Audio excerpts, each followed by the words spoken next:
Hi, my name is Brett Weege. This is my debate response video. In my original debate video, I argued that the Trump administration was correct to switch the U.S.'s national security focus from um terrorism to state actors, and I'm responding to Annalise Alam, and uh, she insists that it was not correct for them to do that, and I'm going to be arguing against her position.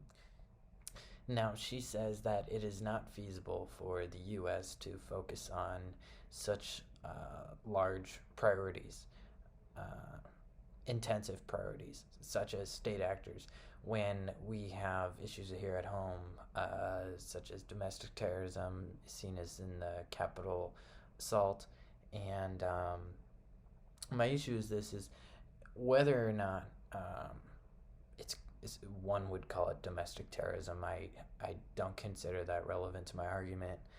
Um, that is largely a job for uh, federal law enforcement, federal prosecutors, the FBI, um, the Capitol Police, um, perhaps the National Guard, but definitely not the active duty component of the U.S. military. And I know that we're talking about national security, not necessarily the U.S. military, but when I think of national security, undoubtedly the biggest component of that is the U.S. military. And there's other ways to maintain national security, but we are not diverting resources away from the FBI or the Capitol Police or the National Guard by focusing on state actors, because the state actors' priority is the military's job.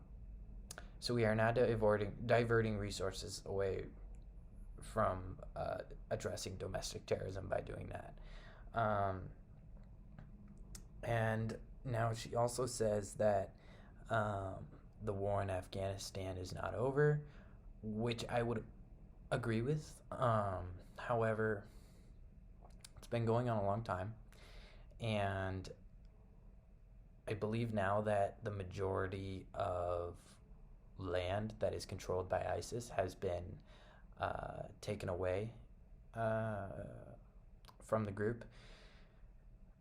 What needs to happen now is largely a balance of power that better suits U.S. national security between Iran and Saudi Arabia, because they are the ones that are funding these terrorist groups. Or I would argue that Iran is funding terrorist groups. Saudi Arabia, um, while some of the things they may be doing are questionable, I don't believe they're the chief state sponsor of terrorism. I would say that's Iran. Um, they they need to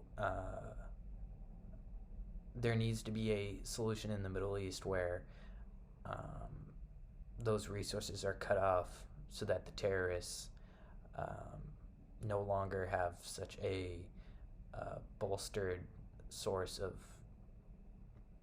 supplies and funding. And secondly, I think the thing that needs to happen in the Middle East is a cultural change.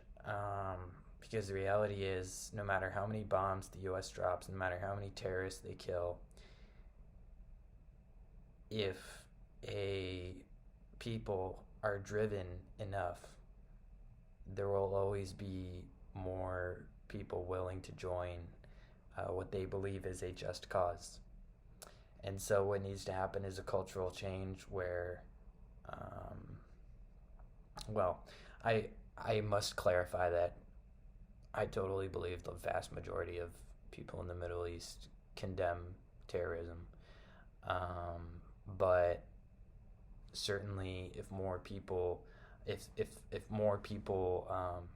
saw the dangers in it and didn't fall victim to radicalization, then you could address the problem at its root. Thirdly, I would like to say that if you knock down state actors in the U.S. list of priorities for national security, that will give China, Russia, and Iran.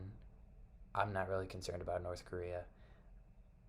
I know I mentioned in my last video, but main concerns are China, Russia, and Iran. You will be giving them time to prepare. Um, it is highly likely that there will be some sort of conflict in the future at some point. And if the U.S. shifts priority away from preparing for that, we are going to be in a lot of trouble when we have to face that conflict head on. And so we need to be preparing for that. We need to be keeping these state actors in constant check so that they are not able to as easily develop the weapons and the economy and the resources necessary for fighting that conflict.